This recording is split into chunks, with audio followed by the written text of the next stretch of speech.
Thanks for joining us for Best of the West, a collaboration of ThinkLA, SF Big, Think Northwest, and the Las Vegas Innovation Marketing Association. Introducing the Executive Director of SF Big, John Durham. This tree's too hard. Chop him out. Good afternoon. Welcome to the second gathering of what I consider four of the greatest city associations in the United States. Our friends at ThinkLA, our friends at Think Northwest, our friends at LAVIMA, Las Vegas Interactive Marketing Association, and fortunately SF Big here in San Francisco. This is our second gathering, the second time that we've all come together to what we call the Best of the West. A chance to showcase what's going on out on the West, because most of us know that sometimes journalists get centered on things that are around New York. But there is so much happening. And the four city associations have really come together today to bring you lunch, a lot of learning, a lot of really phenomenally interesting speakers talking about mobility and privacy and entertainment and travel and tourism and finance and just a level of excitement of things that you will enjoy while you're having lunch and learning. We want to thank this particular event, though, is very fortunate that we have two sponsors that have stepped up because they realize the value of the membership and the value of the education and a chance to tell their message. Our first is our friends at T-Mobile Marketing Solutions, and the second is Future PLC, which publishes the daily smart briefs in a variety of different subjects. We want to thank both of them for stepping up and being a part of this. But today it's lunchtime. It's learning, listening, sharing. We've already seen a bunch of you networking. But I get the pleasure of sitting back today and watching my friend, who really has been one of the inspirations in putting this together, who has been one of those original voices, and now is with the Martin Agency in Richmond, Virginia, running the West Coast and running the brand purpose part of the agency, which I think is tremendous. Live from Portland, my friend, Doug Zanger. Doug, hello, how are you? Thank you, John. Appreciate it very much. Lots of excitement. So exciting, something fell in the background there. I know. But John, seriously, thank you very much for that, for teeing it up for today. And wherever you may be, that is a Portland Trailblazers classic from Bill Schonely, our legendary announcer from back in the day. Welcome to the Best of the West, and thank you again for joining us today. And before we get started, I'd like to take a moment and John, to echo John here, I want to thank ThinkLA, SF Big, Think Northwest, and LAVIMA for their partnership in this event. And I want to take a moment to thank Linda Schwab, Andrea Green, and Marcy Booth of ThinkLA for some top-notch organization for today. And before we get going, I would like to share a quick story related to how we got here. So over 6 years ago, I was an editor for The Drum, and I met the leadership of ThinkLA for the first time. And then executive director Susan Franciscini, I always botch her name. Current executive director Don Lupo, and I'm half Italian, so I have no excuse. Current executive director Don Lupo and the inimitable Linda Schwab, and I absolutely love the vision for the organization. And I asked them if they thought we could pull something off like what they were doing and do this in the Pacific Northwest. And of course, the idea was met with a lot of enthusiasm. And it took some time. And also around that time, that's when I first met John Durham. And it became clear that really up and down the West Coast, we had and have a collection of kindred souls that are really hell-bent on serving the marketing community. So we fast forward to today, and with the steady hand of Mark Moran, Think Northwest was born. And this brought together Portland, Seattle, and the rest of the region. And from there, we found that we could connect in very meaningful ways, serving our constituents while sharing knowledge and, quite frankly, optimism between our organizations. And this is why we're here. We do things differently out West, and we're constantly seeking to pioneer new frontiers for marketing. And with all due respect to our colleagues around the world, there are very talented and just really good people out here. I've been here close to 30 years, and I just see that every day. And we may be partial to our little slice of the planet, but the pride here is obvious and very exciting. And we're evolving this relationship into something bigger and building that vision for what the next chapter looks like. And we'll share that in the coming months. But in the meantime, we're here today to be inspired and to learn from some wonderfully gifted and passionate marketers. And we're excited to untangle 2021 a little bit here. Think Northwest will dig into brand purpose and its future. Levima explores how two brands navigated the pandemic in one of the world's most popular tourist destinations. Our partners from T-Mobile Marketing Solutions unpack mobile identity future-proofing, SF Big, tackling a huge topic of importance, privacy, and ThinkLA celebrates the exciting and unique intersection of automotive and entertainment. And we'll wrap it all up for you in the coming days, thanks to, as John mentioned, another wonderful partner for today, Future PLC. But first, we are going to open with our keynote. Thank you again for joining us, and thank you to all the organizations that make the Best of the West so special. On with the show we go. Dietmar Dahmen is an expert on innovation, disruption, trends, and technologies of the future. He speaks around the world, exploring upcoming demands and business opportunities created by new trends and technologies.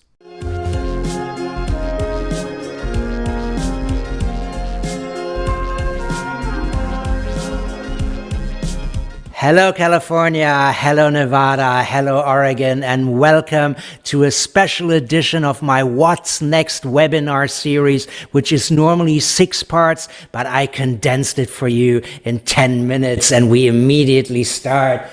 2020 to us was a very Shakespearean year. And when the virus hit, most of our business was thrown into total chaos. So the question is, what is chaos? We perceive it as negative, but chaos is not necessarily negative. If you had time during your home office to play with your children and you played Lego, it all starts with chaos. Chaos is the foundation of Lego because most kids spread out the Legos everywhere. This is what I call open form. And in this state, everything is possible. The likelihood of the Legos becoming a spaceship or a house or a dog are all the same.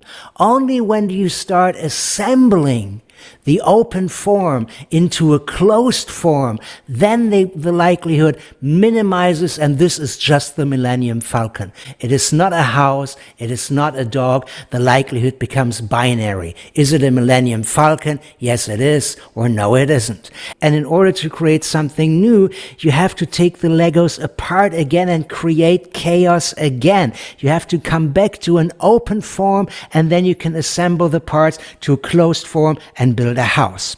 This is what I call quantum creativity. In quantum creativity, the opportunities are limitless. And this is where we were in 2020. We could do anything with our business because nothing worked. We were in total chaos. Still, most of us obviously moved online.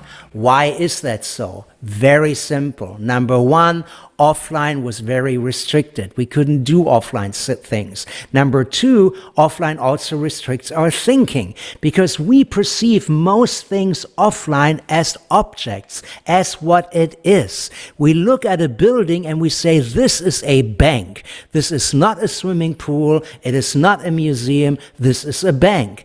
This is a shop. It is not a bank. It is not a club. It is not a bar. It is a shop. Everything offline and everything that is an object is normally defined by the limits, by what it is not. But if we look at activities, it is not what it is what it does. And the activity of banking has many more options than the actual building of a bank. So the activities are defined by options. You can do way more things than normally an object would allow. Think about a chair, or think about something you can sit on. Obviously, the chair, the object, is way more limited than the activity, something you can sit on. Sitting is much, much better.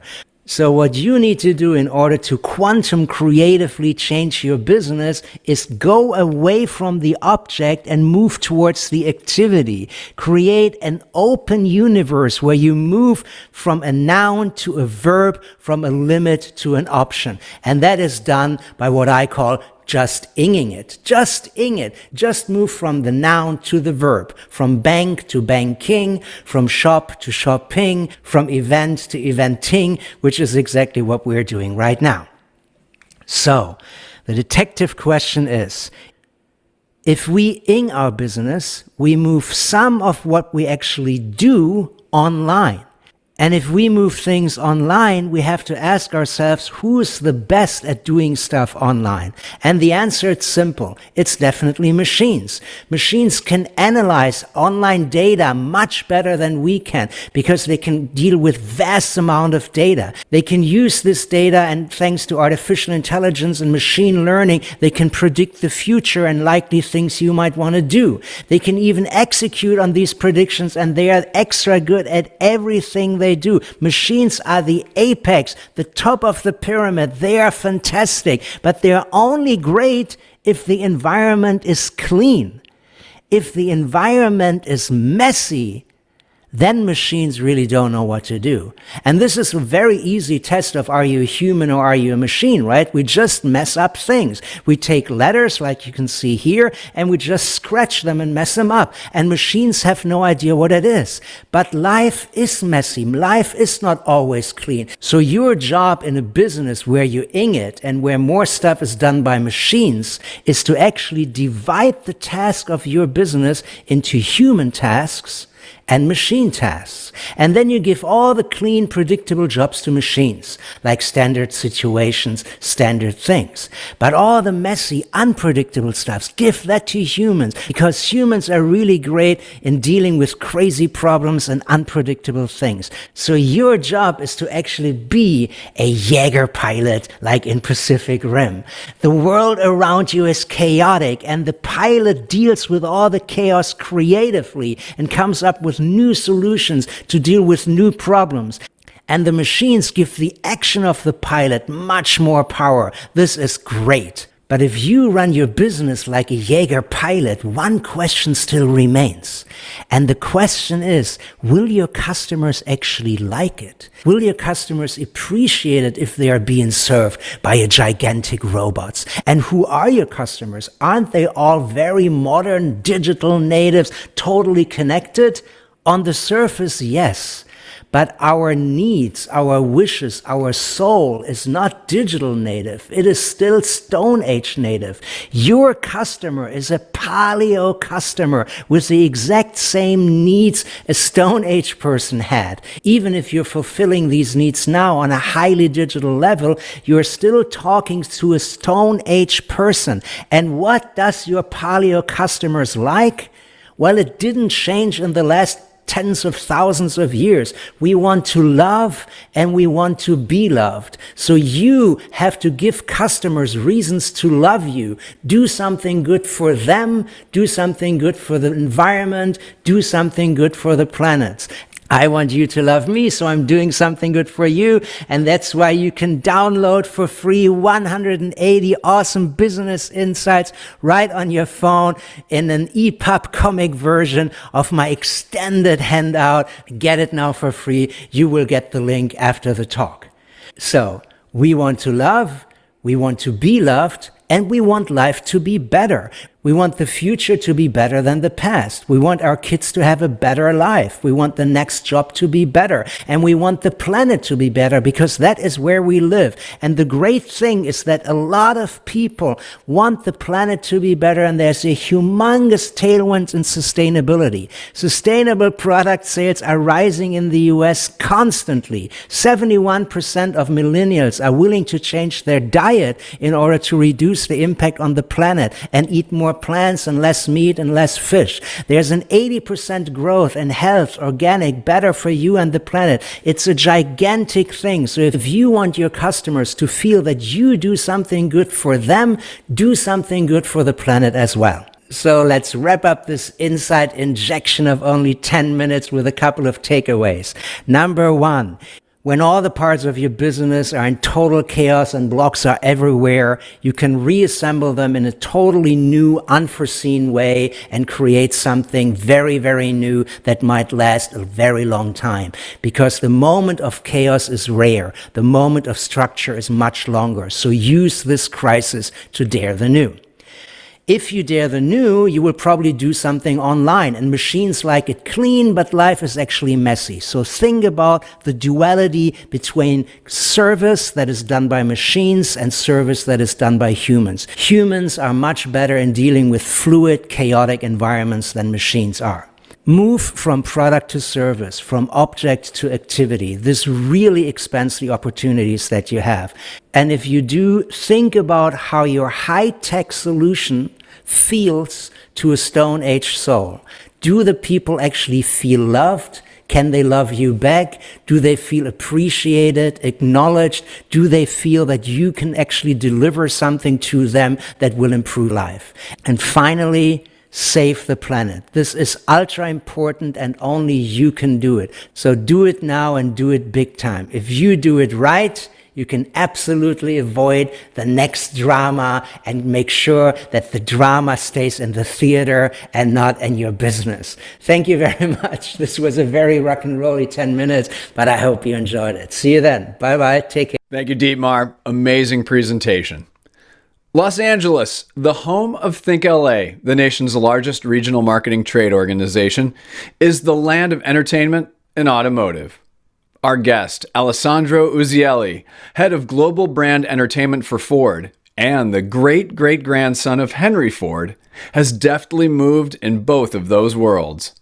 Joining him in conversation is Stuart McLean, ThinkLA board member and the CEO of Fast Studios. Please welcome them both.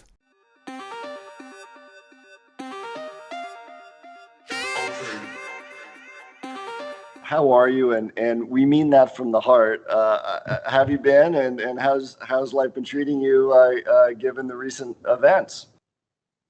Thank you, Stuart. Thanks for having me. Thanks to ThinkLA. I'm really thrilled to be here, and it's been an interesting year, to say the least. I mean, I pretty much have been in this space that you're seeing right now since last March for the majority of every day, and while I acknowledge and my heart breaks for the tragedy that the world has experienced, I've actually really tried to make the best of the situation and use the time wisely to have an interesting blend of work life and get closer to my kids and my wife and read and learn more about what I do. And so I feel like it's been a challenging year for so many, but I'm hoping that the lessons we've all learned and all that's been sort of taken in is something we carry forward for the future. It's been a series of really interesting and impactful lessons, to say the least. That's great. And, we'd love to talk a bit about the office that you run. So you head up global brand entertainment for Ford. You started the office in 2004. In case we can't cover all the great projects that you've worked on for our audience, it has really run the gamut from the early days of James Bond driving a Ford in Casino Royale to the villain driving an Edge in Quantum of Solace, to now doing feature films, as well as the latest John Bracco campaign. So tell us a bit about how the office started and how you got involved. Well, it's interesting. I moved out to Los Angeles from New York City to really be in the film business. And I went to the American Film Institute, got my master's. I produced a handful of somewhat forgettable films, and kind of thought that, I don't know if this business is right for me. But that said, I was 10 years into it, and I had made a lot of connections and learned a lot about this town and the industry. And what was interesting is at the time, my cousin was CEO of Ford, and as luck would have it, in the midst of one of my films that I was making, Steven Soderbergh came to me, knowing my family connection, and said, "Could you help me get some Crown Victorias for Out of Sight?" And I was like, "I don't know. I'll give it a shot." And I went through the process of trying to secure vehicles for his film, and I realized that it was not an easy process at all. And it kind of got me thinking and looking into how Ford was doing business in Hollywood. And I saw there was an opportunity there. We, at the time, Ford owned 8 brands globally. Each brand had an agency domestically and internationally.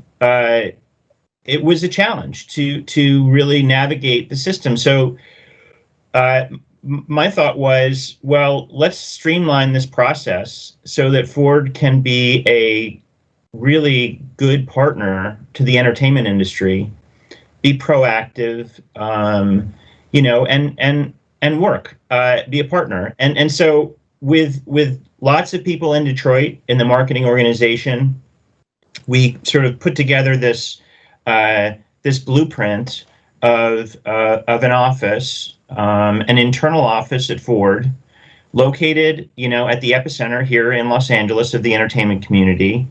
And basically, we would be the central point of contact for the entertainment community to access Ford Motor Company. And likewise, if Ford or one of its 8 brands, which at the time included Jaguar, Aston Martin, Land Rover, obviously Lincoln and Ford, wanted to interact with a film, a TV show, a celebrity, or anything like that, we were the conduit to make that happen. And so cut from then, 2004, where we were doing primarily product placement. TiVo had been launched, but it wasn't. The media landscape was nowhere near what it is today. So cut from there to today, and Ford is now Ford and Lincoln, strictly. We've gone from being a product placement office to, like you called out, we're actually making our own content. Yes, we negotiate celebrity endorsements like Matthew McConaughey and Ryan Seacrest and things like that, but we also look at our launches, our messaging, everything that encapsulates us as a company and our culture and our customers and even our employees, and figure out an interesting way to utilize the assets that exist out here in Hollywood to speak about those products, and even to speak about our messaging. Who are we as a company, and how do we reach an audience in different and unique ways? So it's a really interesting job, and at a very interesting time right now, to say the least. And was there a kind of a natural turning point for you when the Hollywood and creative community really started to look at you as a partner versus saying, "Oh, yeah, we'd love some cars for our productions," or we'd love some endorsement money from a big brand, to say, "Wow, here is an opportunity to create something really special"? Well, it's interesting because cars have been part of this culture forever. Almost since I always love telling a story that Henry Ford supplied Model Ts for the Keystone Cop movies. So there's always been this sort of convergence. I think we probably spoke very different languages, but we realized how to translate what we were saying so that we could come together and work efficiently. And James Bond is a perfect example of that, because going all the way back to to Dr. No, the James Bond car was a crucial character in that movie. So I think, I stepped into an environment that was primed and ready to dance together, basically. And I think what we've been doing over the last almost 20 years is, how do we make the best about working together so that it benefits both of us? But obviously on our side as an advertiser, it doesn't take much to see that our audience has become so fragmented and in so many different places that traditional media, while it is still crucial to our business, is not everything. And Hollywood, to me, is a huge piece of that pie now, and it's emotional, and it speaks to an audience in a way that that we're still learning how to do. So it's been a very long relationship, but that relationship is forever evolving. That's great. Well, I'd love to talk about a couple of your kind of proud moments that you've had over the last 20 years. And I think one of the more exciting brand initiatives that has happened in the last few years is a faster horse and the work you did with Mustang. Would love for you to talk a bit and tell our audience here how that came together and what it was like making a feature film. Sure. Well, it was a really interesting time. I mean, the 50th anniversary Mustang launched in 2015, technically, and the project of launching that car was announced internally, sort of as the world was still well within the recession. Our industry was challenged probably more than it ever has been. But everyone realized, we had this moment coming up with this iconic nameplate that had been around forever. And how were we going to honor that moment, the 50th anniversary of this amazing car? So me and my team had the idea of let's make a movie. Let's make a movie about this car, a documentary that speaks to the Mustang audience, but also speaks to the general movie-going public that loves a great story and loves a great character, quite honestly. So we went out and we enlisted Nigel Sinclair, who is a producer, has made terrific films, terrific documentaries, including Bob Dylan and George Harrison and things like that. He brought on David Gelb, who at the time was known primarily for Jiro Dreams of Sushi and has since gone on to do Chef's Table and other things. And basically our pitch was, you tell the story of Mustang. We're not gonna tell it, you tell it. So as an outsider, come into our business, study the history of this vehicle, and tell the story you want to tell. And quite honestly, while we reserve the right to kind of change things if we needed to, we didn't change a frame, ultimately. Wow. I mean, he delivered a story that was beautiful. What was great, too, is we stood back. We let them figure out distribution. They got it into Tribeca Film Festival. It sold at the Tribeca Film Festival, ended up on Netflix. And, while you can call it branded content, it's a great documentary. And the characters behind that car, the people that brought it to life, and the Mustang community that has sustained it for now well over 50 years are terrific, interesting characters, and they make up kind of the patchwork of that film. So it really was a proud moment. That's a great story. And by the way, I don't know too many brand initiatives that were competitive at a film festival and made it to Netflix. And for all of you in the audience who have not seen A Faster Horse, it's really great. You should definitely watch it. And I tell you, the other program that you put together most recently, in the middle of a pandemic, PS, is the John Bracco campaign, which was incredibly successful as well. So if you could tell our audience a little bit about how that came together, we'd love it. Sure. Well, similarly, if you look at the milestone moments within the history of our company, the 50th anniversary of Mustang was one, but the reintroduction of Bronco, which is happening as we speak, was another one of those moments. And it was interesting because I had gone into a general meeting with my team at Imagine probably 2 years before Bronco was going to see the light of day. And we were just having a general conversation about what was coming up. And kind of in passing, I said, and Bronco is going to be coming out in about 2.5 years. And so cut to 6 months later, and I got a call from Imagine, Mark Gilbar, who's a producer over there, and said, can you come in? I think we have an idea. And basically what they pitched was this this concept of the greatest pitchman that never existed. But essentially, the car was named after him. He was a rodeo rider. His face was on cereal boxes, and so they really made this film. I mean, I'm reluctant to call it a campaign. It's a movie. And Walton Goggins of Justified fame and The Righteous Gemstones, and plays John Bronco, and this guy is terrific. I mean, he became the character, and quite honestly, when we communicate, he still is John Bronco as far as I'm concerned.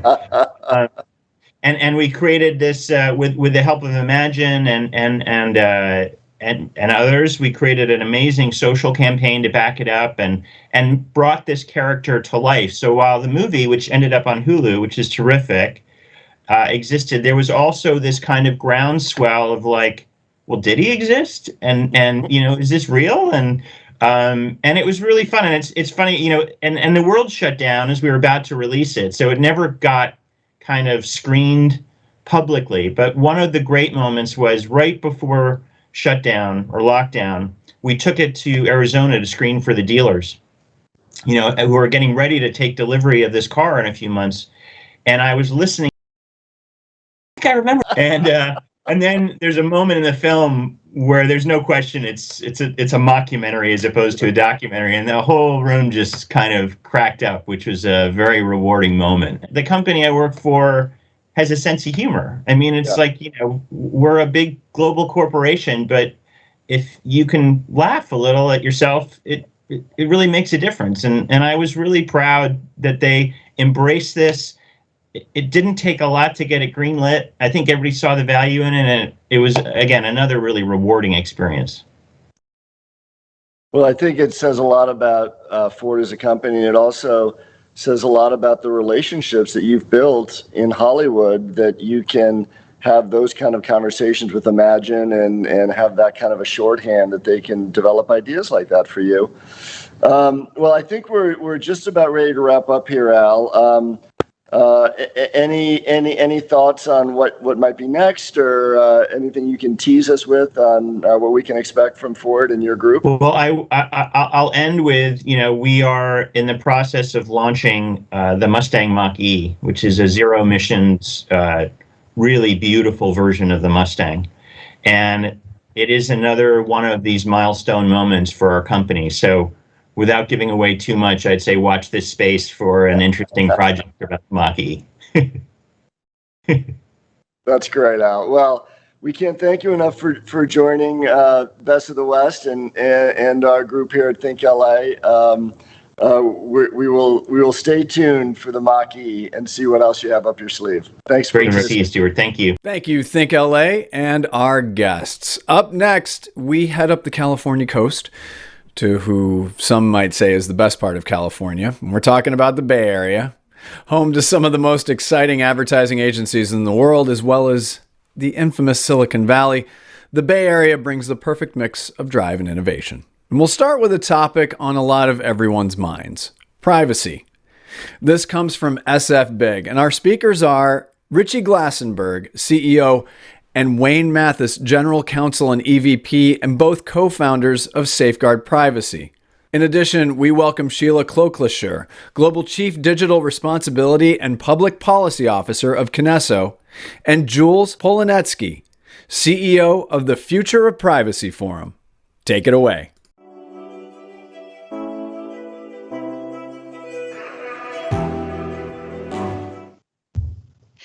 Hello, Best of the West.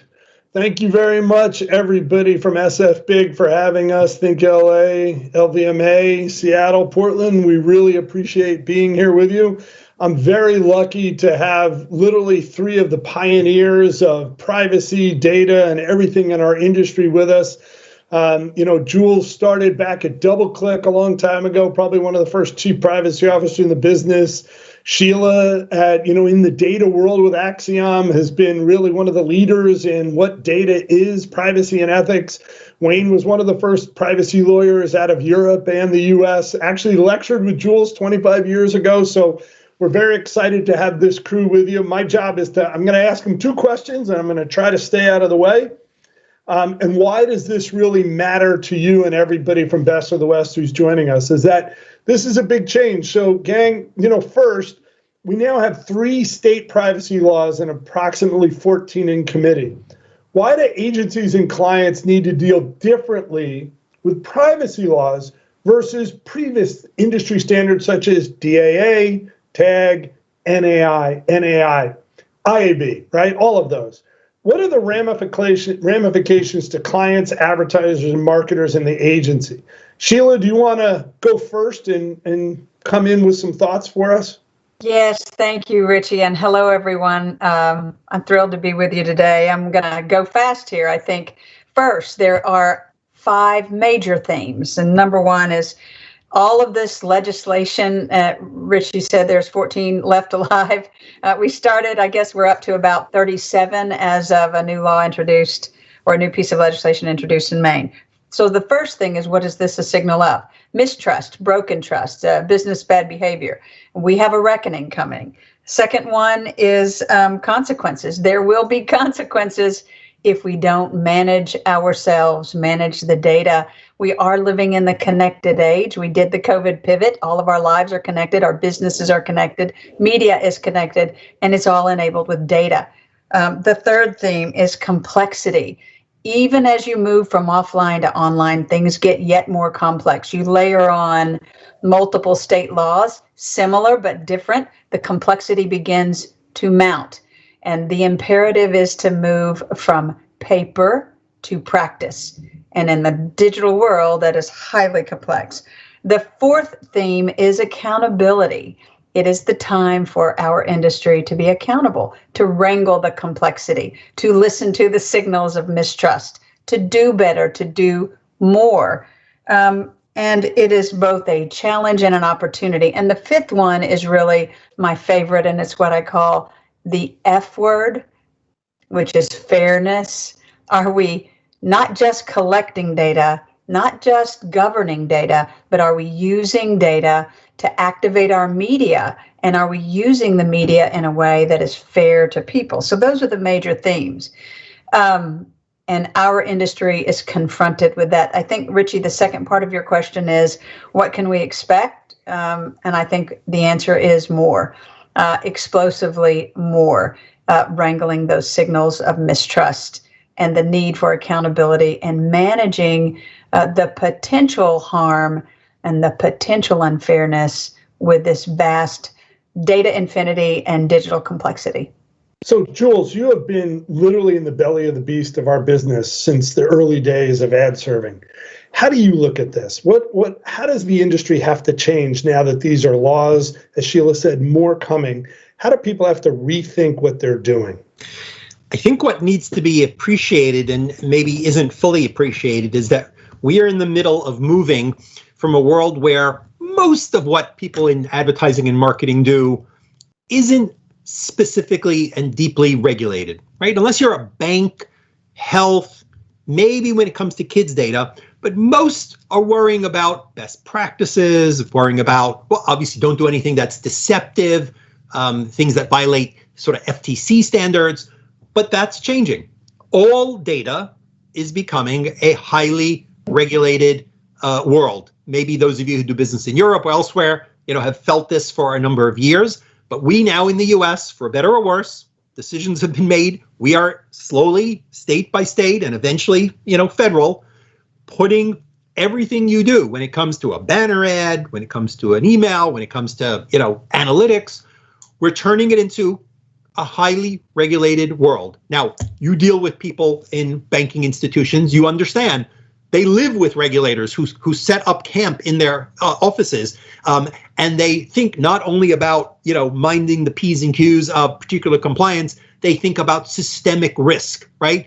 They think about, hey, we make loans, we've done everything right, but if we made loans only to people of one race, we're guilty. We did something wrong. We have an obligation to figure out and make sure that what we do doesn't have a disparate impact. And that has been something that we've thought of as, well, that's for banking, that's for credit, that's for these protected civil rights. Well, guess what? The civil rights community and legislators believe that when I market, I'm at the spear end of maybe making different offers to different people. And it's not simply, oh, let's worry about it only if I'm an employer. What if I'm, putting out recruiting ads? What am I doing if I'm simply optimizing based on clicks or ROI? Did I suddenly end up somehow, and maybe you don't even know, but did I suddenly end up only showing poor people, the more expensive offer? Did I somehow only send it to people of a certain race? What if I target by zip code? Guess what? Zip codes correlate with really sensitive categories. So there are hard questions because marketing is discriminating, right? Discriminating not in the bad, illegal connotation, but in making smart decisions about who should get a particular offer. And now we're saying, guess what? Society cares enough to put penalties and rules. And this is hard because we haven't actually figured out, right? We don't want to force you to market the Porsche to the person who can't afford the Porsche, right? But on the other hand, maybe there are offers that maybe it ends up actually being perhaps unseemly. So hard questions ahead, but for better or worse, welcome to the world of health regulation, bank regulation. General data regulation is now a highly regulated business, and we need to figure out how to scale our processes so that we can do this in a responsible way. So what they really have to understand is this is going to apply now to soaps and shampoos as well as to credit lending. This is going to apply to everybody, right? Exactly. And look, we have to figure out, obviously selling you soap may not be the same thing as, denying you a loan, but well, what am I doing exactly there? And why am I giving you an offer versus someone else? We have obligations. If automated processing is happening, then, well, you need to show and explain what you did and why you did it. Our hope, of course, is to say that if it's a high risk activity, we get it, right? If I'm putting your life at risk, well, then I want you jumping through higher hops. And if I'm doing something as trivial as, who's clicking on the soap ad, give them more of that brand, maybe the oversight ought to be more limited. But this is where we're heading, and having tools and processes in place so clients can have the answers and expect some of us who are at the front of the spear, who didn't see it as our responsibility, to actually help them do this. Right. So Wayne, you're one of the top privacy lawyers in the last 25 years, and you spent a lot of time helping lots of companies, and then you spent a bunch of time in a client. You've been at the pointy end of the stick here. What would you tell your clients, no matter what they were, now that these are broader regulations versus industry standards? What are your worries as we move to this new world from standards to laws? I think that individuals and corporations need to think of the words trust and transparency. The world has changed. COVID-19 came. We got apps on our phones that enabled us to know when we were near someone that was exposed to the virus. And we distrust our phones and tracking so much that we didn't enable those apps. And they don't work. Our society no longer trusts advertisers, no longer trusts technology, don't believe things are transparent. And you now have a company like Apple adding transparency requirements because they think it's a differentiator for them and it's good for business. You have Google looking at changing cookies because they're afraid that they get a bad rap from the cookies. Whether that's true or not, it's irrelevant. Trust has to do with perception, and that's the first problem. You asked a question about what's the difference between privacy laws and industry standards. The industry writes industry standards. Privacy laws are written by the individuals that don't trust the industry. The industry sends people to lobby to try and water down those laws or block those laws. Sometimes they're successful. In California, with the initiatives, they were not successful. But the point is there are consequences for violating a law. The same consequences do not apply for violating an industry standard. And then I think you need to understand that what the law does is it forces businesses to change the way they do business. Sometimes some of those practices that you're engaged in are now going to be illegal. And industry standards didn't make you do that. So to go to the prior two speakers' points, I think the industry needs to wake up quickly, self-regulate, use this concept called ethics, which is really important, along with trust and transparency, before it finds itself heavily regulated, which it doesn't want to and it doesn't need to happen. So real quick, I do want to get to the, Jules, do you want to say something? Come in. Yeah, I want to kind of add on to Wayne's self-regulation point, right? I think the regulation is here and it's inevitable. And I think, Wayne's point of how to self-regulate is, can we show the right way for regulation to work by saying, this is how we do it. This is what the good actors do, right? So if you want to regulate, which we think you do, please match what the leaders have set forward instead of making it up on your own in a way that may not actually, reflect industry good practice and maybe, sort of complicated. I think the days of saying, don't regulate, we're going to self-regulate, they don't trust us anymore. They think we've missed that ball.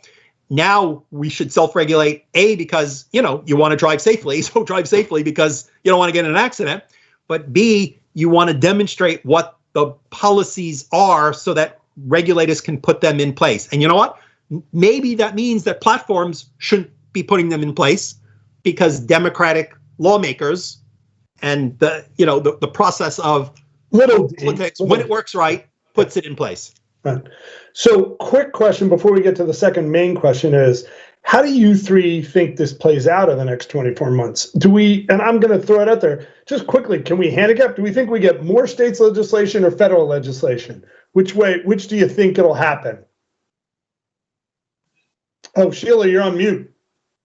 Oh no, we can't hear. I'll take the first swipe at that, and then Jules and Wayne can jump in. But I think that's a great question. I think we get more states, and those look similars. They're not lookalikes. I think every state does want to be special. So they will each enshrine a version of law that's bespoke to them. And we begin to experience a bigger and bigger patchwork where your actual media, advertising, marketing, data practices have to be adjusted and ring-fenced, if you will, on a state-by-state basis. So that will happen over the next 24 months. I think there are a lot of us on the ground or virtually on the ground in Washington, D.C., working very hard with our legislators to arrive at a workable standard. And there are two pieces to that. One is, what does the policy look like? And I love what Jules said about drive safely because you don't want to get in an accident, yes, but write the rules. I mean, write the rules so that we know how to regulate and the good actors or how to govern and how to operate. The good actors can do that, and that becomes a model for law. So I think it's a good practice. It's not enough. We're past that, but it's not enough. And as we work in DC, again, there's two things. There's the policy and there's political will. And the politics, and I've always said there's a difference between, we've all heard there's a difference between good policy and good politics. And in order to get something through, and we do need something, we need one big gorilla, not a bunch of little monkeys running around the states that we have to wrangle. So one big one to regulate the land, and we've got to write the policy and activate the political will. We only got 5 minutes left. I want to ask one more question, but Jules and Wayne, anything different to add on that, or we all kind of feel the same way? States and then federal? Connecticut and Colorado are going to pass soon. My state legislative team testifies around the country, and they think those two are going to happen soon. There'll probably be a dozen others in the next year. We won't get a federal law this year. Congress is confirming people. The Biden people are still filling out slots. They're dealing with the international data flows, which are falling apart. So they've made that their top priority. Great.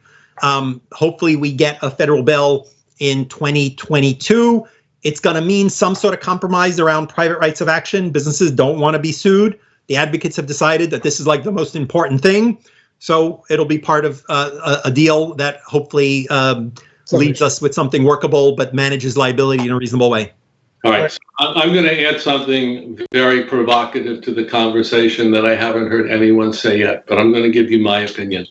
I think that a federal preemptive law that everyone is hoping for is frankly flat out unconstitutional. The case is Murphy versus the NCAA. It was written by Justice Alito back in 2018. State of New Jersey wanted to legalize sports gambling, but there was a federal law, the Professional and Amateur Sports Act, and it said that it was unlawful for a state to authorize sports gambling. Supreme Court of the United States said there's dual sovereignty under our system, and unless there is a specific authorization to the federal government, it may not preempt a state. There is no specific authorization for privacy laws in the U.S. Constitution. I think there can be a federal bill. It will be a minimum standard. I don't think that California and the California Democrats are ever going to have the CCPA or the new California law eliminated. So I think that what you might get is a federal law that will stop lots of states from passing bills because they'll be happy enough with it. And you'll also have 15 or 20 other states to deal with because they can't be preempted under the Constitution. So I'm going to throw in, I know we have to get to our next one. Wayne, I don't like that answer. We need a floor and a federal ceiling, and we need every business on this call to get engaged and activate that political will so we can get a standard. Let me just quickly say much. I talked to a Third Circuit judge who was in the decision that was reversed, and my opinion is not far-fetched. All right. So I think it was just given we don't want to make any of our panelists unhappy, but I think it was just given a viewpoint to each other. All right, we have 2 minutes left. 2 minutes left. Round robin, real quick. What do clients and advertisers and marketers and their agencies, why do they have to think differently about vendor risk in this new environment? 20 seconds each. Sheila. You are your vendor's keeper. We have to get our vendor ecosystem under control. We have to technify it. We're going for the term accountability, and we need technical capabilities to enable. Big risk. Got it. Jules? This is an ecosystem that's tied together. And so you're as weak as your weakest vendor. Apple will bounce you out of the App Store if you didn't properly disclose what some SDK that's embedded is going. You are your vendor. And look at the systems that the banks and the healthcare players have to make sure they understand.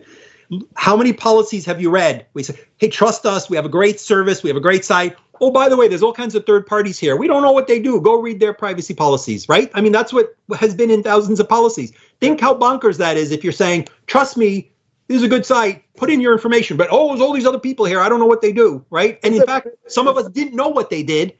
And now that we're on the hook, we need to both know and control and even tell people about it and give them the right choices. Wayne, anything to add? Go for it. California Civil Code Section 2338, GDPR Article 24 and Recital 74, the Virginia Act that requires data protection assessments, very specific, recently added. You are responsible for your vendors. And if they screw up, it's your problem. It's a big, big deal. So best of the West, I think we're coming to our final breaths. If you're an agency, if you're a client or you're a marketer, it's a law now. It's not an industry standard. You are your brother's keeper. Thank you, Sheila, Jules, and Wayne. Best of the West. We have loved being here. We're all reachable. Reach out on Instagram, Carrier Pigeon, Twitter, LinkedIn. We'll help you any way we can. Have a great rest of the Best of the West. We love you. Have a great show. Thank you to SF Big and everyone on the panel. A very informative and needed talk about privacy. Our next session is about mobile identity future-proofing from our wonderful sponsors, T-Mobile Marketing Solutions. Please welcome to the stage Miles Fisher, Senior Director, Ad Sales and Strategy of T-Mobile, and Chris Curtin, Marketing Executive, formerly from Visa. Gentlemen, take it away.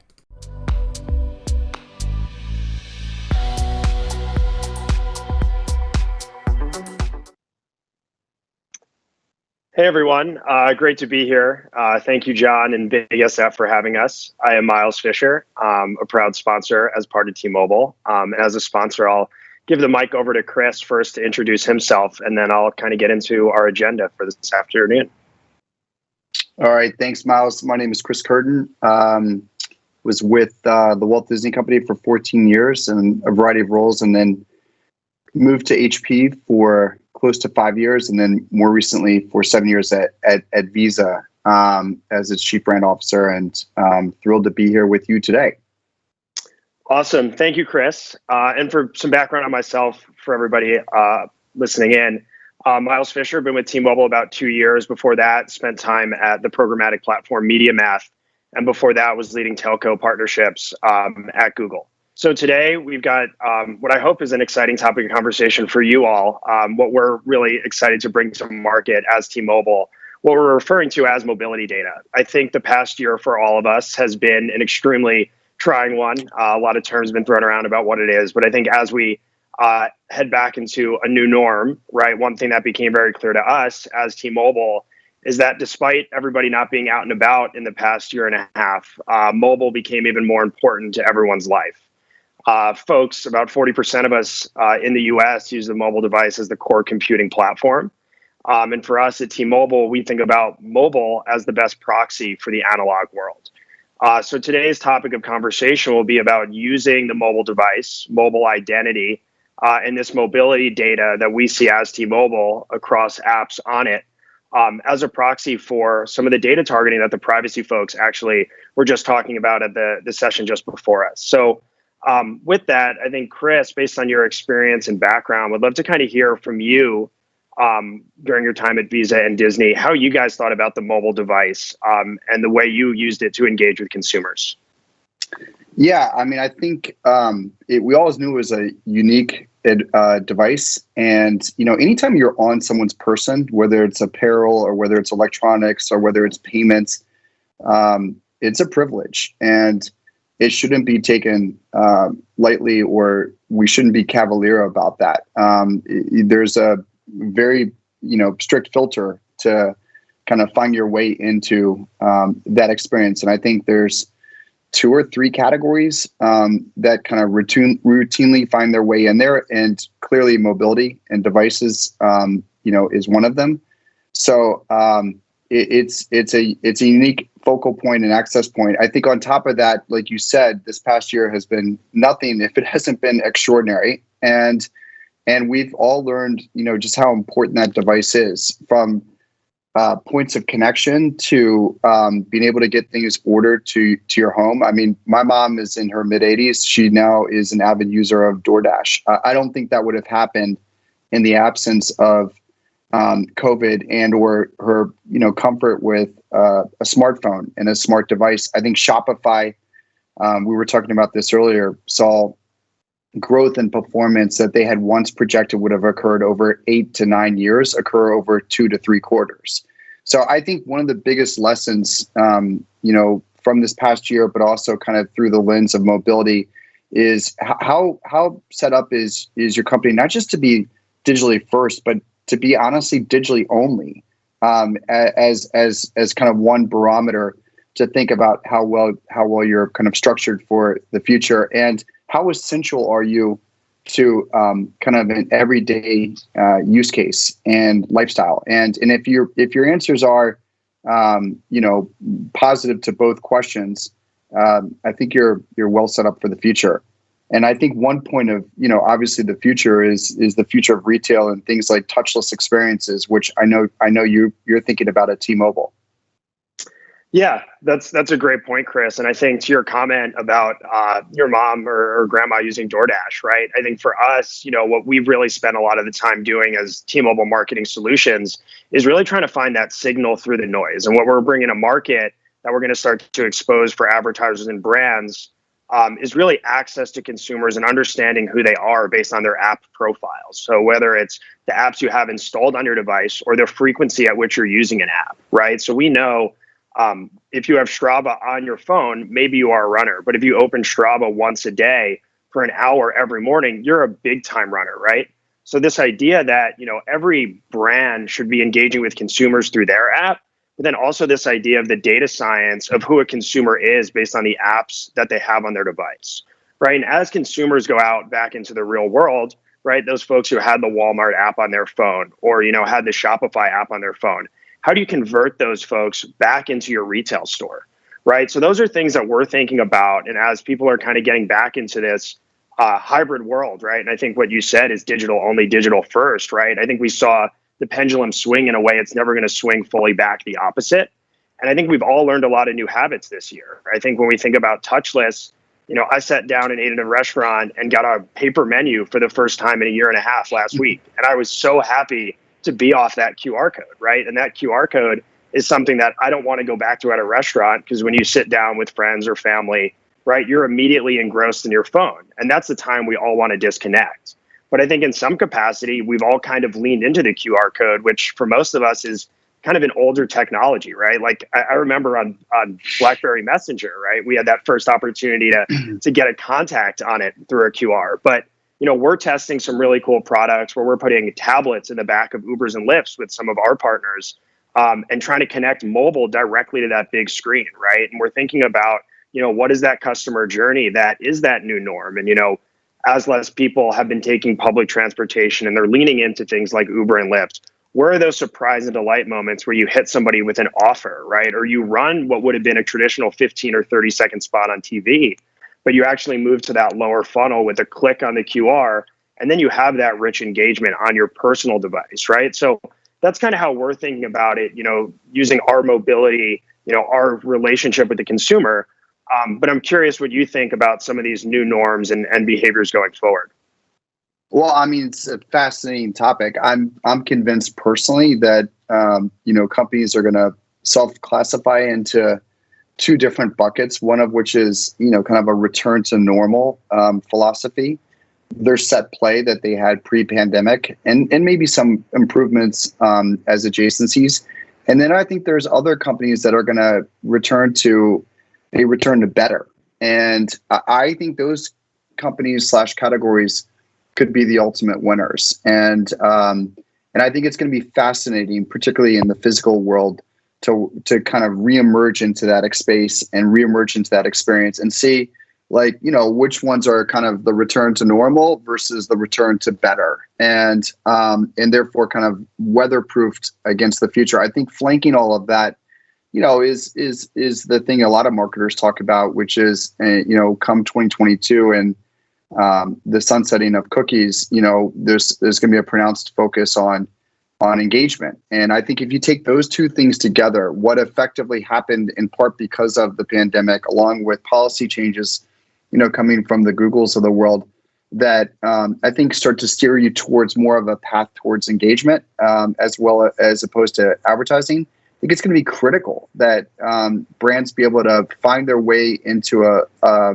relationship with the end user, consumer, client, whomever they may be, in a way that they value, and not just value, but maybe even look for. And I think some of the coolest things we were discussing, before the presentation, include VR, they include AR, they include looking for a logo, because if you do look for the logo, it's going to unlock an experience, unlock a benefit, unlock access that you might otherwise not have known about. And so you, as opposed to, the past 30 or 40 years where brands were pushing themselves on the market, you might be actually affirmatively looking for the brand, looking for the logo, because you're going to associate it with value and benefit. Yeah, I think that's spot on, right? And when we were talking about logos, we think about it like real estate, right? There's so many of the top brands in the world right now that literally just started on apps on the device, right? The Shopifys, the Pandoras of the world, the Spotifys, right? Those guys are the ones that we as consumers have the most intimate relationship with. And we think about what you said with the cookie degradation and this idea of, reaching the consumer. There are only going to be a few folks left standing that have that direct relationship with the consumer. And one of the reasons that I was excited to come to T-Mobile is I saw the writing on the wall with the cookie in my role at Google, working with the telcos. And T-Mobile is kind of the last of the telcos to enter this space, right, with advertising.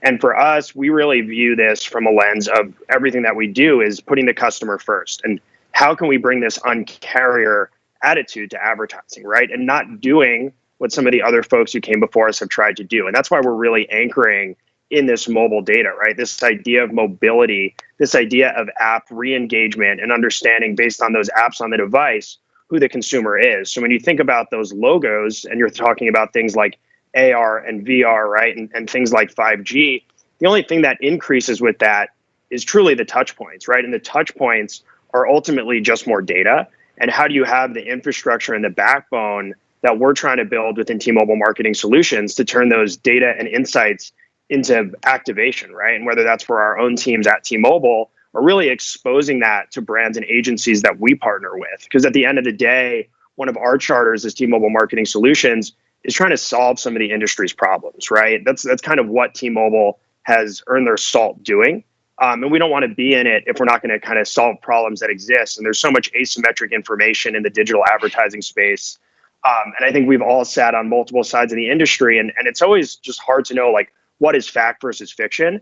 And I think for us, whether it's educating the consumer or educating fellow brands, that's ultimately where we want to go.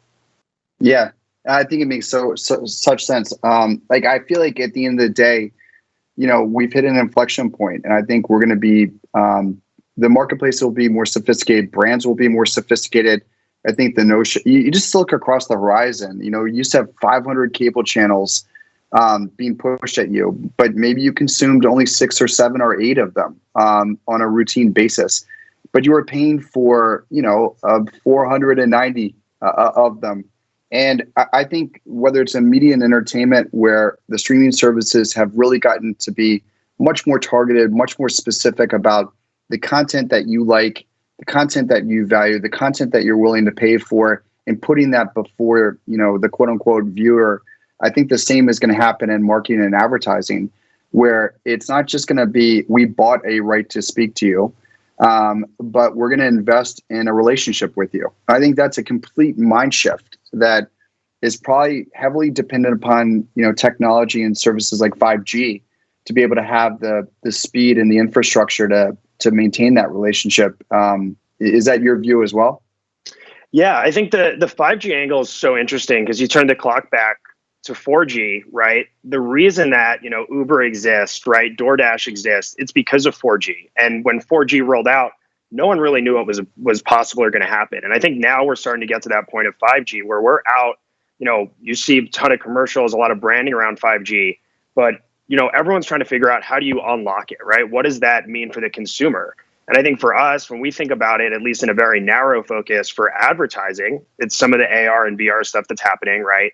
You think about what Lowe's or Home Depot are doing through their apps. But then there's the other angle of it, which is really about that increased connectivity and touch points, right? I think one of the channels that is going to have a massive comeback and boom is going to be out of home, right? Which was going through a transformation from analog to digital. But now, you can put screen, low latency video, touch, and understand the consumer through a journey, right? And you have your mobile device. How does that connect to the screens around you? And what does that true experience look like around that journey? And it doesn't necessarily matter whether you're checking out in store or checking out from the app, because marketers are finally getting to the point where, those touch points are becoming synergies, right? Like omni-channel, we heard it for so long, but it's really becoming kind of just one channel, right? Through the right infrastructure where you can measure it all together and tie it back to that user across those touch points you were talking about. Yeah. I mean, I know we're coming up on the close, but I think it's, like I said before, it's exciting. I think, marketers have always been at a junction of, is this a cost or is this an investment? Is our effort correlated to an outcome or causal to an outcome? And I think to your point about kind of it riding off of a much more powerful infrastructure that will allow for much more personal engagement, I think the answers will become clearer and therefore more convincing, to the management teams at different companies who ultimately have to justify these expenses. They're huge discretionary budgets and expenses, and the question is, do you believe that you're getting the value for the cost? And so I think a lot is riding on this infrastructure. Yeah, I think that's a great way to bring it full circle. And I think for us, right, like what we believe in is not boiling the ocean, right? It's understanding with the assets that you have and solving the problems that you can and earning that trust and credibility, both with the consumer and, brand partners, right? So at the end of the day, it's you enter a space, you have a firm belief and you have an assets to solve it. And I think what the promise we deliver to the consumer is that consistent journey and those touch points. And then back to the brand is how to engage and continue to surprise and delight. So with that, Chris, I want to thank you for joining us, kind of playing a little volleyball with me here. And everyone at Big SF, thank you again for having us. We really appreciate it. Thanks. Thanks again to T-Mobile Marketing Solutions and Future PLC for their support of today's programming. On to Vegas, in a way. Levima is one of Las Vegas's professional treasures. Since 2004, the group has been gathering some of the finest minds in marketing. Today, we're joined by veterans in sports and tourism to share how the first season for the new Las Vegas Raiders and Virgin Hotels was like no other. How they navigated the experience through a pandemic, marketing innovations they developed, and what's next. Please welcome moderator Tiffany Hollins from the UFC, Brandon Dahl from the Raiders, and Chad Brown from JC Hospitality.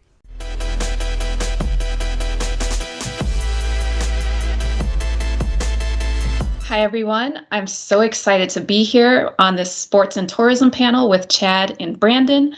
So let's just jump right in. So can you both give me a brief introduction about yourselves and even just tell us a little bit about the good, the bad, the ugly about this past year for you as a marketer, and just what marketing tools you plan to take with you in this next year and moving forward? Brandon, you want to take that first and I'll jump in? Sure, no problem. Yeah. Hey, everybody. Brandon Dahl with the Raiders. I've been with the team for 8 years. Started out in the Bay Area and then moved to Las Vegas in 2018.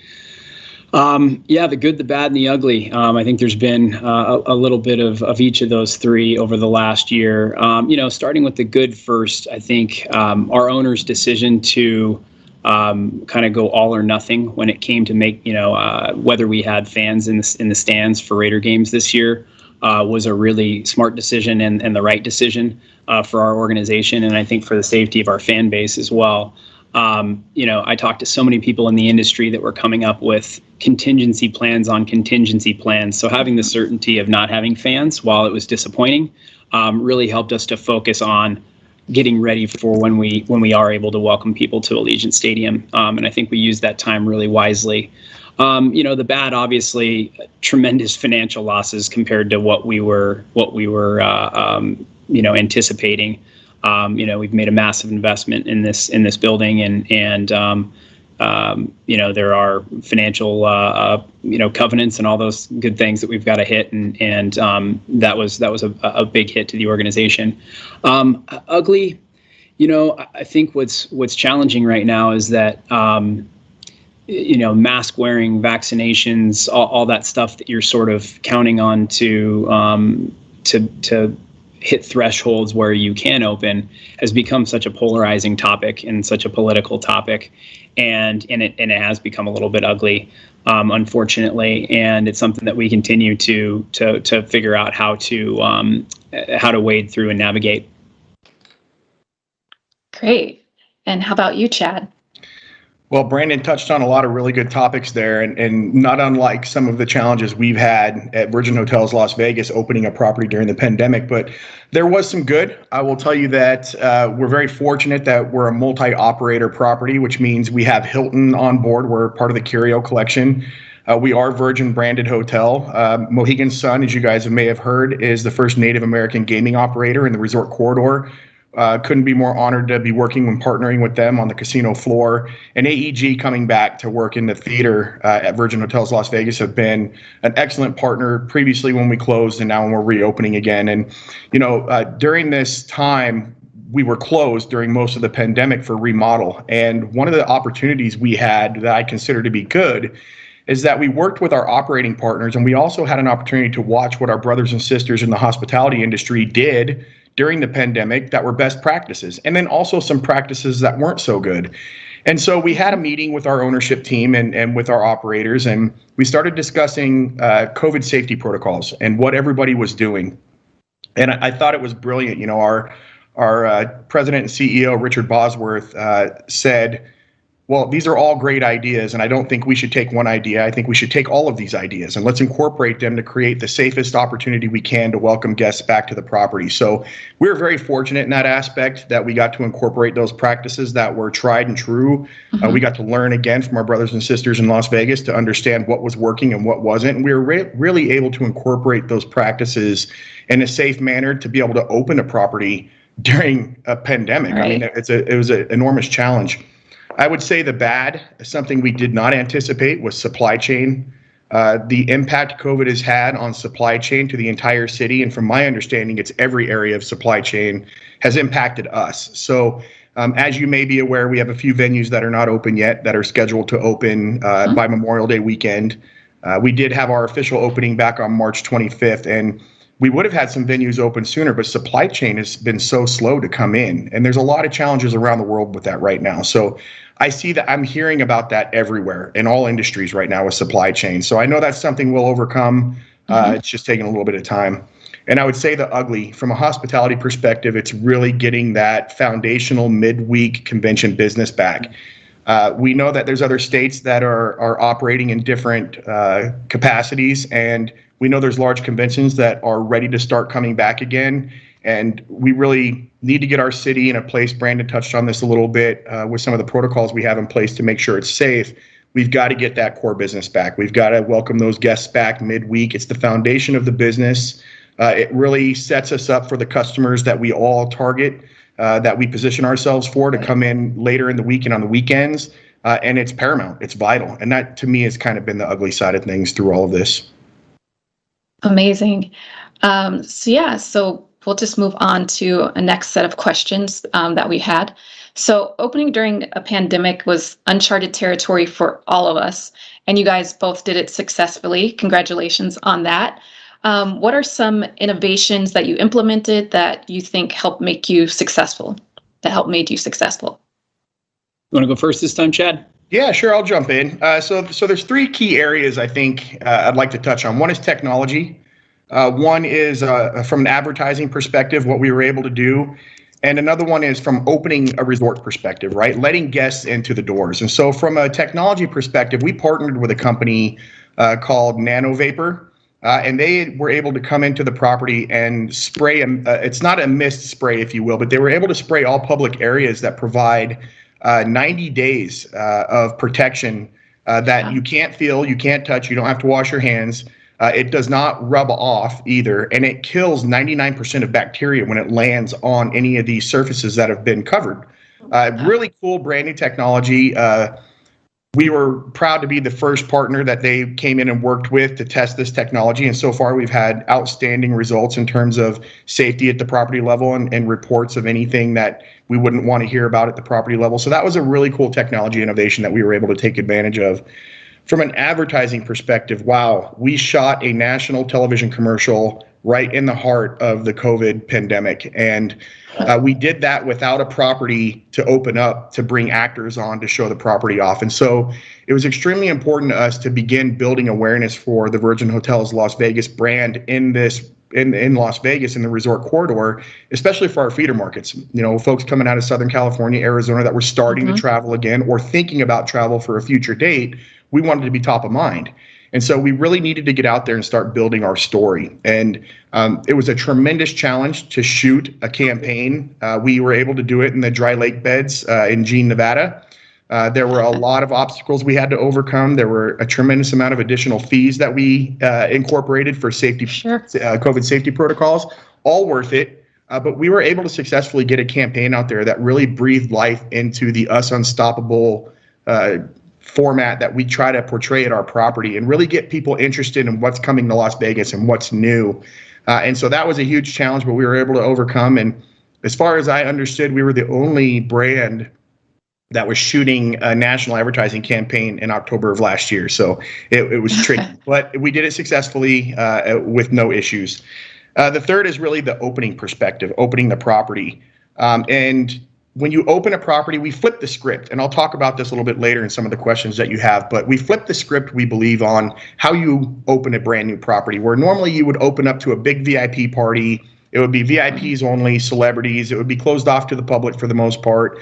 We switched that around, and we said, you know, this property has always felt it very important to be a part of the local community. The local audience is a very important consumer of ours, and so we opened the doors to the public and forgoed the big VIP parties for the official opening weekend. And when we took a look at entertainment, we had to be innovative with how we were entertaining guests that came in because we couldn't do ticketed shows. We wanted to make sure we were adhering to capacity limitations and those types of things. So we actually created a Burning Man meets New York street performer entertainment perspective across the property, which actually worked out really well, where we had pockets of individual actors and entertainers throughout the property. So as you walked through or you visited a venue, there was some kind of surprise entertainment element in there that was safe, that adhered to any COVID protocols that we had in place, but also provided an opportunity to entertain a guest who was coming onto the property for the first time, which is extremely important for myself and I'm sure for Brandon as well. For sure. I love that local aspect as well. Brandon, how about you? Yeah, some similarities, a few differences. I mean, aside from a couple UNLV football games, which were, attended by only 1,500 people, we really haven't opened still, save our Allegiant Stadium tour program, which is one of the businesses that I oversee. I think, we are very data driven as an organization. I'm very data driven as a leader. And so we always, with any announcement that we make or with any initiative that we undertake, we are very thoughtful about capturing and collecting our customers' data so that we can communicate with them, so that we can learn from them, and most importantly, so that we can design the experience to them. So I'll take the tour program as an example because it's really the only thing that we have open right now. We were finding that literally and figuratively from a data capture standpoint, people were, Allegiant Stadium is like Willy Wonka's chocolate factory. There's a gate that goes around the stadium, and people were like clamoring, waiting at the gate to get in. And realizing that we had all that pent up demand, we kind of similar to Chad, opened up the property from a tour standpoint to people that were on our data list. We have our lead list. We haven't really had a grand opening for the program yet with ex-Raider players and all that, and we will do it. But we sort of because supply is somewhat constrained right now with these capacity limits, we were able to satiate the demand that exists and kind of save those bullets for later when you really need to generate hype. And it's been great. A lot of the organic content that we've captured and that's been created as people have gotten into the building and seen what it's about has just organically driven additional demand. And we're finding that maybe we don't have to do as big of a grand opening event as we thought we did, because there's just so much our existing pent-up demand, but also gaining demand and momentum around getting into the building, whether it's for a tour or for a concert or for a Raiders game. We had initially planned, you kind of plan or assume that you're going to be selling the building until right before you open. In our case, we're selling tickets and suites and sponsorships and those sorts of things. Fortunately, sometimes it's better to be lucky than good, although I think we did do some good things strategically.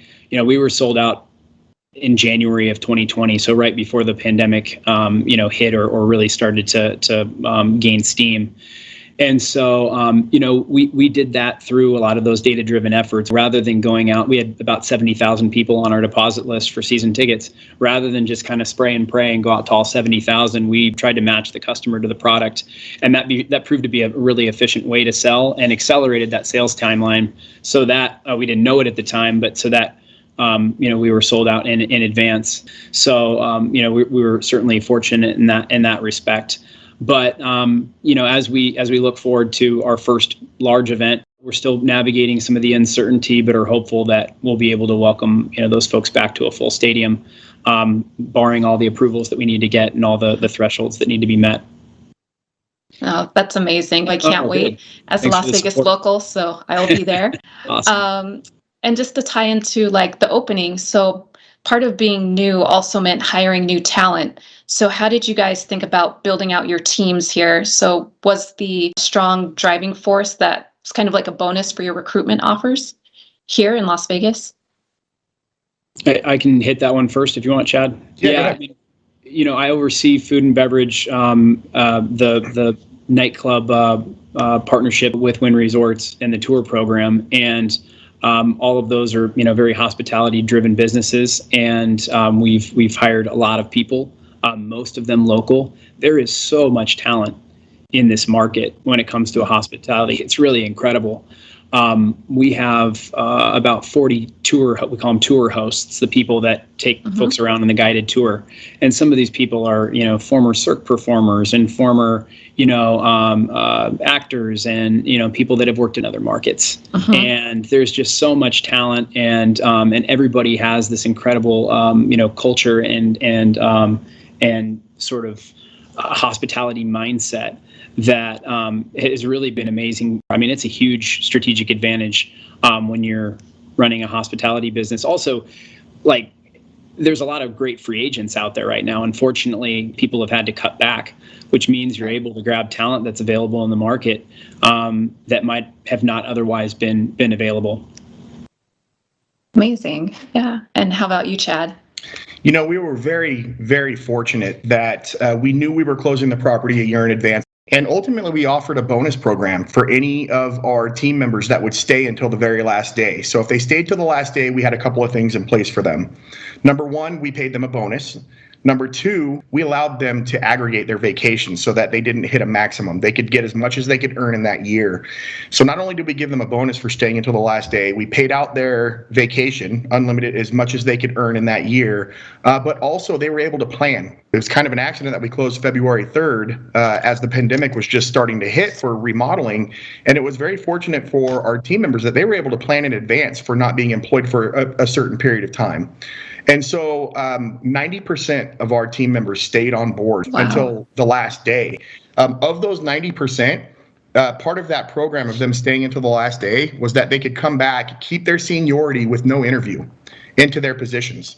So of the 90% that stayed until the last day, 80% of those team members came back. And so the 1,600 employees that we hired, 1,300 of them were previous employees that had returned. So from a training perspective, from a culture perspective, understanding their job, having their seniority, their happiness to arrive on property and see what we had done there. We hired 300 initially for the official opening, and we're hiring another 400 by the end of summer.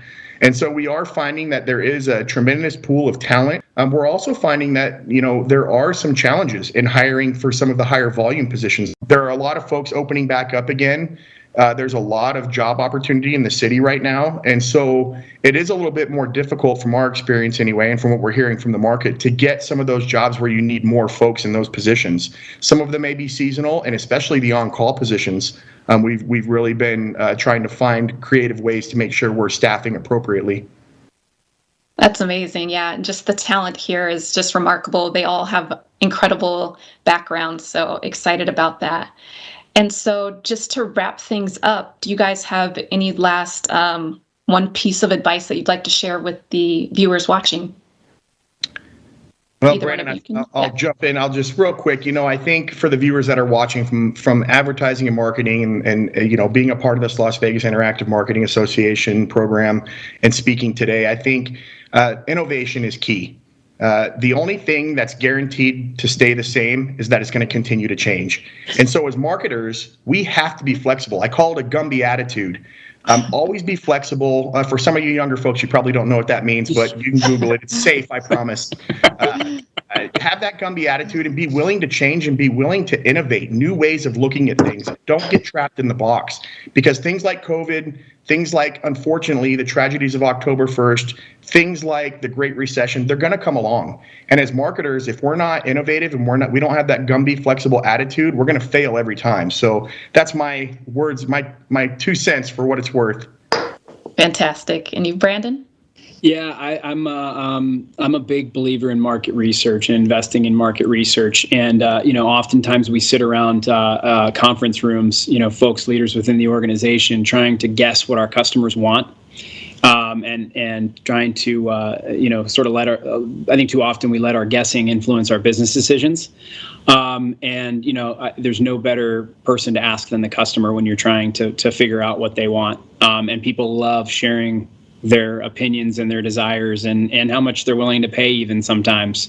And so we've really taken that as a part of our strategy. No decisions made without talking to the customer, and the benefits of that have been realized multiple times over. So listen to your customers. Fantastic. Chad and Brandon, thank you so much for this. I'm sure we could have talked another 3 to 4 hours about sports and tourism in Las Vegas. So thank you again for your time. Absolutely. Thanks, Tiffany. My pleasure. Thank you, Lavima, and our guests. Now we make our way to the Pacific Northwest, a region that has the highest number of B Corp certified companies in the U.S., and a region where purpose infuses much of what we do, from major global brands to the next generation of marketing powerhouses. Think Northwest is proud to welcome Natalie Bowman, Managing Director, Marketing and Advertising at Alaska Airlines, and Kevin Carroll, founder of Kevin Carroll Catalyst, LLC, to talk about the path to purpose.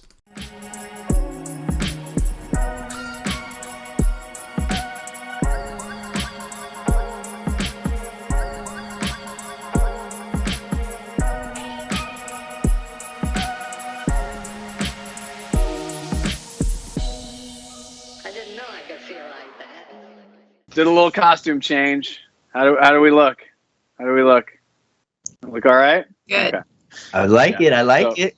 For those not in the know, Portland Timbers, Alaska Airlines, our sponsor, our beloved sponsor here. And of course, no pity. Oh no, I'm washing myself out. I have my Timbers Army scarf on. But you know what? Kevin, Natalie, thank you so much for joining us. I'm just going to dive right into this because purpose is a big thing to unpack, and it's evolving, it's changing, and we're continuing to figure out what it is, what it means. So, Natalie, I want to start with you first, and then Kevin, build off of this. The definition of purpose, it just feels like a mystery sometimes, and we talk about it a lot. But how would you define purpose for a brand at the moment, seeing what you're seeing, knowing what you're knowing, and experiencing what you're experiencing? Yeah, I think for a brand, purpose is the deeper meaning beyond just making money, right? At the end of the day, every brand needs to make money in some shape or form. That's why they're there. I think the purpose is that deeper reason so that you're not always just chasing the dollar, but you're trying to do something bigger than that. Mm-hmm. I love that. I think also too, Natalie, when I worked at Nike, Bill Bowerman had this great quote, if you do the right thing, the money will come. And so I think purpose is about doing the right thing. I think it's about doing the right thing, knowing that it might be contrary to what other people think you should be doing as a brand, but you have the courage to do the right thing. And I think it's always about having a positive impact on humanity. Yeah, and I think that, where I sit on this, and as context, I'm an advisor and I'm the adjunct pool for the University of Oregon's Masters of Advertising and Brand Responsibility. Say that 10 times fast. But Deb Morrison, who is at the University of Oregon in the School of Journalism and Communications in the advertising program, been running it forever and works on this master's program. She talks about this idea of do no harm. And to Natalie, your point is really interesting because I talk about this a lot. If you can have a shared ambition to do no harm, to me, that feels like a good place to work from because there's this conflation between corporate social responsibility or CSR, which is still extremely important. And don't misread, CSR is still an invaluable part of a company's development. But I'm curious about where this confusion comes in because it's so much more than did a thing. Now let's move on, and we'll get to like accountability here in a minute. But I mean, what are your thoughts on that? I do think a lot of times people conflate brand purpose with social good and believe that if a company or brand is doing things that are good for society or pushing their CSR, that is their brand purpose. But I think that's too shallow. I think that's incredibly important, but that's not who you are. That's not why you exist. That's how you do things. I love what Kevin said, do the right thing, which is one of Alaska's core values. It drives a lot of our decision making. And our brand purpose is creating an airline people love. And people being our employees, our flyers, our shareholders, the media, the community. And I think that can help you drive when your definition is broad enough to help you drive those decisions across every audience that you touch is also really powerful. Yeah. Kevin. I love that idea of staying broad because then you can really capture a lot of things within that broad perspective, but also being intentional. And my grandfather would say, pay attention to your intention, right? So always paying attention to your intention, right? I mean, so know what it is that gets you out of bed in the morning and know why, right? And repeat and repeat and repeat. And I think, you know, having that intention and having that clarity of your intention and grading yourself out at the end of the day, if you will, right? Did we do something to advance that? Even in so incremental way, but we didn't ignore it, right? So it becomes part of your scorekeeping daily, not at the end of the year for your annual report thing, but we're looking at it all the time. So I think that's really that differentiator between, yes, CSR and purpose. I think there is a uniqueness to the two of those things. Yep, we're still trying to suss out what that is. Let's start, Kevin, let's stay with you. What do you see that's good in purpose? Let's start there, and then we will do the old school counterpoint. What do you see that's good in purpose? So organizations, there's a lot of organizations that are doing amazing things out there that I've been really inspired by. I think one of the current things that are happening that's really good, though, is that it's been elevated. The Times dictated it, right? It got elevated. It was amazing what's happened, right? With awareness, a Klieg light got shined on it, right? And I think that was way overdue, long time coming, really great that it's happened, but it also shined a Klieg light on, like you said, Doug, that other part too, like what you haven't been doing. So I do love the fact that it's been elevated. I'm really excited about the level of importance. People feel a sense of responsibility around that, but that also can turn into rhetoric really quickly. Right. Natalie, what do you see that's good? I want to talk about what's bad and go a little bit deeper into what's not good. This is such a Portland way of framing it. It's not bad. It's not bad. It's just not as good as it could be. Yes. Right. Natalie, what do you see that's good? You know, I think what I love to see with brands recently, and it's hard to tell if this is driven by the brand or the audience expecting more, but there is this general acceptance of everyone, whether it's body positivity or increasing commitments to diversity, this huge push to make what your brand stands for relevant to more people, but in a way that is still deeply meaningful. And you see it in the smaller brands. Like one brand I love, Big Bud Press, which is an apparel brand out of LA. They completely live their values with size inclusivity, age inclusivity. They make everything in LA. So, you know, the work-life balance of their employees is important. And you just feel it through everything that you see about the brand. And I think that's what brands should aspire to, whether they're, you know, multinational corporations, billion-dollar corporations, there's still the possibility to have that deeper connection. Mm-hmm. That takes courage, though. It takes courage as a brand to do that. I think that's one of the things that you can always differentiate brands with, right? How courageous are you, right, to meet your people, meet your audience, meet your consumer where they are, versus I'm going to tell you, I'm going to dictate to you what you should be listening to, what you should be caring about. And I think the pandemic really kind of flipped that on its head, right, where folks were not afraid to voice their opinions, right? Woke mob, all these other things that people were talking about. And so I think it's an amazing moment for small brands are nimble and agile, right? And I think they're going to be the ones that do such an amazing job of pivoting and pirouetting around this. And larger brands, I think it's going to be challenging for them. It is, right? Because they've got shareholder value and you know, what's the street saying and stockhold and all those things that they're dealing with, where smaller brands have the ability to pivot and pirouette around that.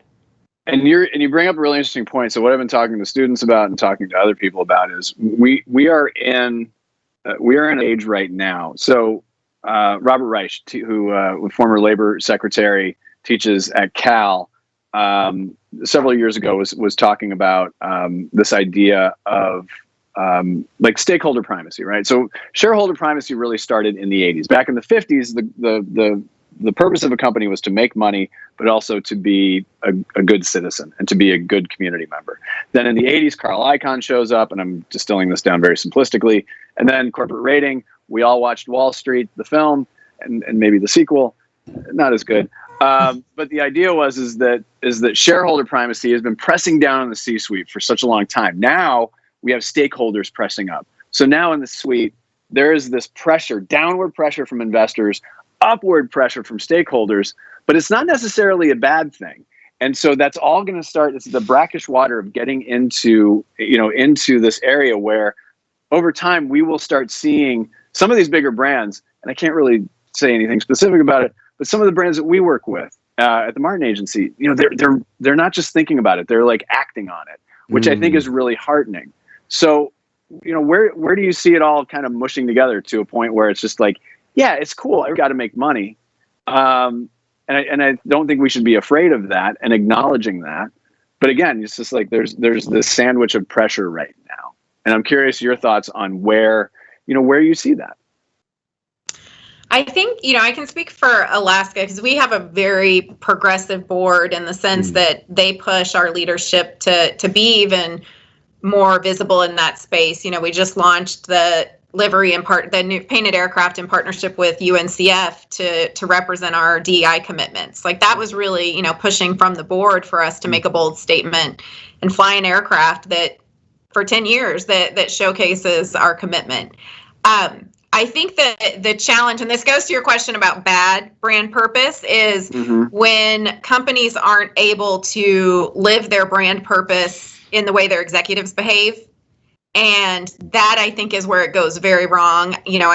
Lululemon is probably an example of that, where you hear it's a wonderful brand that has a huge loyal following, but then you hear about behaviors of leadership there that don't reflect what everyone believes about the brand. And I think that it's a major disconnect. And you worry if the board and leaders are not holding each other accountable to live the brand purpose all of the time.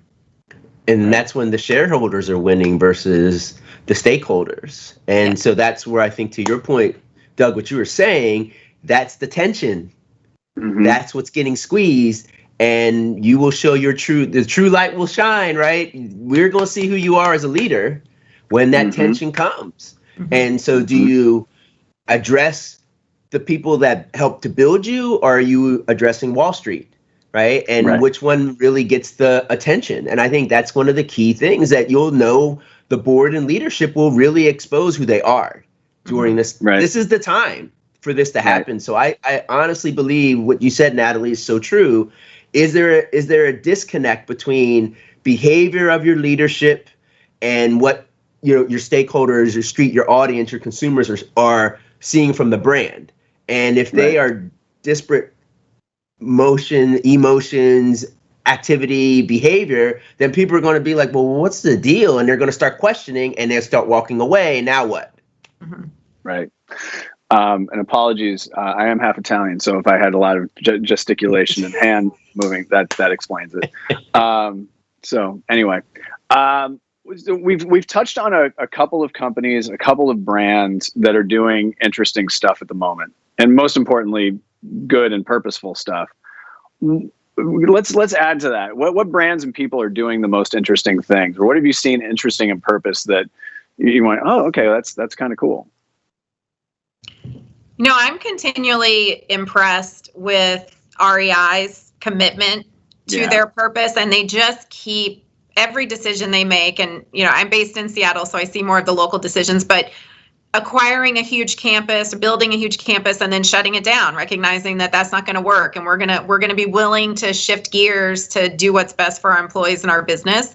I think they just continue to live their purpose over and over. And it rarely feels like a marketing concept. It feels like it's true to who they are. The benefit is a marketing concept, which is great for them. But you get the sense that that's still, these are core decisions they would make, even if it didn't benefit them. Right. No, that's brilliant. And let's go back to the idea of small organizations and brands. There's a new one that's an upstart here in Portland, a kid's book about, and what they're doing, and they're expanding in a big way, right? So they got a kid's book about Jelani. Jelani company. So I've known Jelani since he was 13. He was my son's first friend. I've known Jelani 24 years. So I've watched him grow up and grow into this very special human being. And so the fact that they have books, they have a podcast, they're going to have a masterclass series, all these things I think are brilliant. And then if you want to look a little bigger, let's look at Pharrell's I Am Other and their whole intention around, basically abolishing remedial, that word remedial. And so that goes back to where you're at with the Martin Agency over on your side of the world there, Doug, where you're working now, right? So they're right there in the Hampton, Virginia area. Yeah. And that whole intention around, right, elevating education and access and equity of access and opportunity, right, around education, right, and reducing labels. And so I think there's something really wonderful around that. And I do have to give a shout out. Nike just dropped this new campaign called Play New, right? Yeah. And so people are actually trying things, like these amazing elite athletes are trying things they're not good at.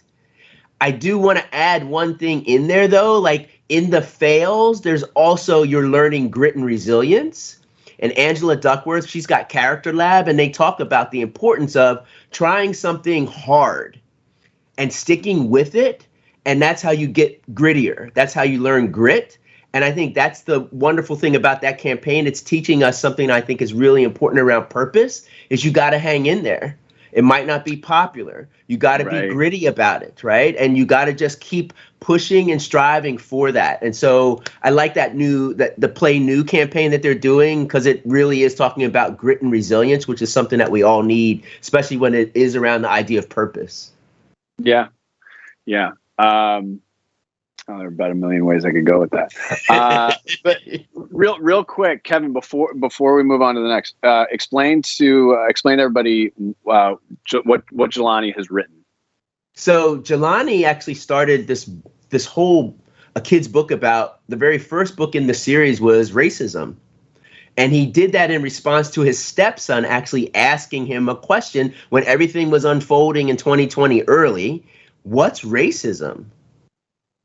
And Jelani didn't have an answer, so he said, well, I'll make a book for him. And so he actually cobbled together a book. And this was actually just before everything happened in March.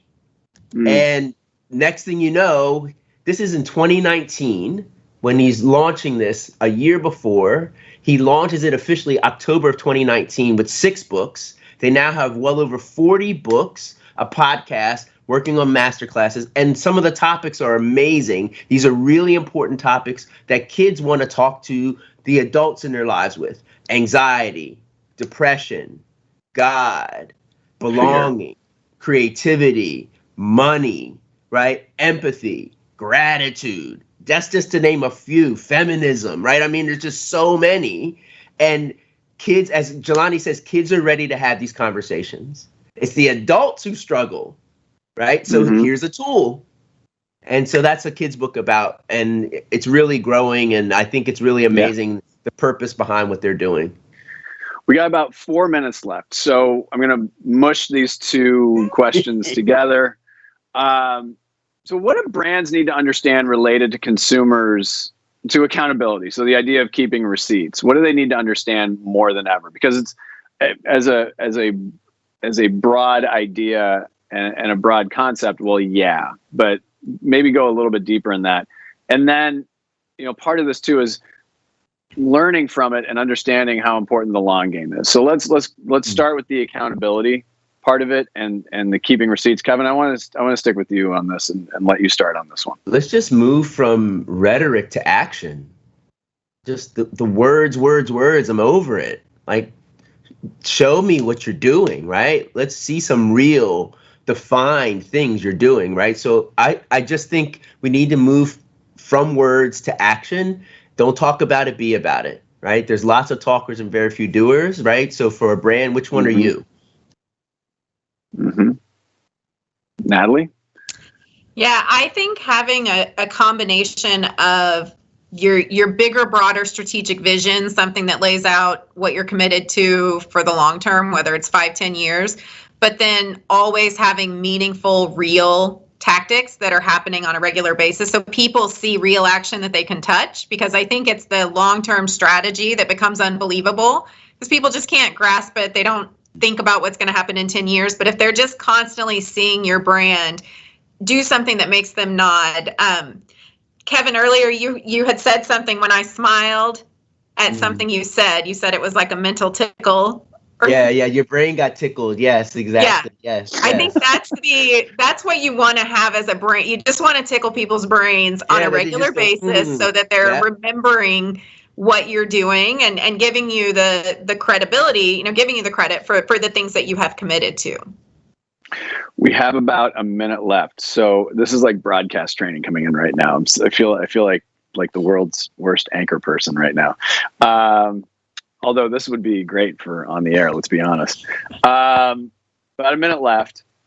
Let's do one big takeaway. What is one way? So as quick as you can, and let me just belabor the setup so that I'm stalling for time. You take up all the time. What is one piece of advice that you would give people as it relates to the long game? Like, why is the long game so important?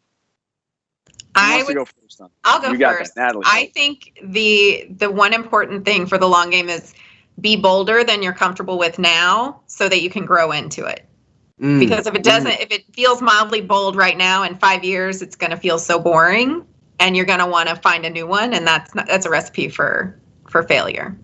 Yes. Right. Yeah. We don't need you to be losing your focus on it. And I think the idea of my actions may seem small, but their collective impact will be great. So do your part. Do your part. And keep going. I think that's just the key, right? Just do your part and keep going and trust and believe that effort is going to pay dividends. Yeah, put in the work. Kevin and you and I were talking about it like throughout my career. And it's an analogous, and I think we all feel it. It's like we leave a role or a job, but you look back and you ask yourself, what did you leave that was positive? And that's the thing. You put in the work, and it might not make sense now, but it probably will make sense later, as long as it's done clear of heart, understanding the mission, and doing good in the world. Again, going back to Deb Morrison and the shared ambition to do no harm. But it is perfectly okay to make money as well, as long as you're doing it in the right way. So let's not forget about that. Natalie, Kevin, two great friends of mine from Seattle and Portland. Thanks so much for joining us. More to come, and we're just thrilled that you were able to join us. So thanks for taking the time with us today. Absolutely. Thank you for having me. Be well. Ciao. All right. Well, I'm going home.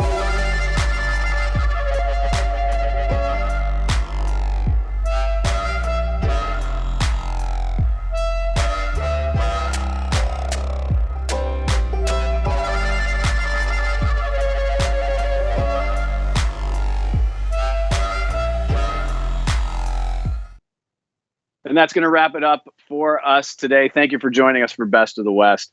I'm just going through all the scrolls right now. It seems like everybody had a good time and learned a lot today. We did too. And again, I want to thank all of our wonderful, wonderful members. So, of course, ThinkLA, SF Big, Think Northwest, and Levima. And critically, to our lovely, lovely partners, T-Mobile Marketing Solutions, and also I'm T-Mobile customer as well. So there's another nod to the Pacific Northwest. We're such homers. I know we are. Future PLC. If you've read a smart brief, and it is smart for you to read a smart brief, they're the wonderful people behind it. Future PLC. Thank you so much for your support. And as I said, there's going to be more to come with what we're doing out here in the West, and it's going to start with you. And so we're looking forward to getting your feedback from today's session. We're looking forward to seeing what you're going to do that's great, not just for the West, but for the rest of the world. On behalf of all of us here at the Best of the West, I am Doug Zanger. Thanks so much for joining us, and keep on doing some good.